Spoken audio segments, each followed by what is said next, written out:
মুহতারাম হাজিরিন, সাইয়েদা হযরত ফাতেমা রাদিয়াল্লাহু তাআলা আনহা, ফাতেমা কে রাসূল করিম সাল্লাল্লাহু আলাইহি ওয়াসাল্লাম কলিজার টুকরা মেয়ে।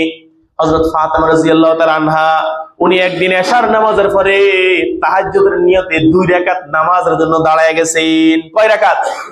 2 রাকাত নামাজের জন্য দাঁড়ায় গেছেন। নামাজের মধ্যে এত মজা, এত মজা, এত মজা উনি পাইছেন। দুনিয়ার কোনো হাল হাকিকত, কোনো খেয়াল ধ্যান ধারণা নাই, শুধু নামাজ নিয়ে আছেন। নামাজের যখন 2 রাকাত নামাজের সালাম ফিরাইছি, সালাম ফিরানোর সাথে সাথে মুয়াজ্জিনের আজানের আওয়াজ কানে আসছে। সুবহানাল্লাহ বলেন না? কিসের আজান? ফজরের আজান।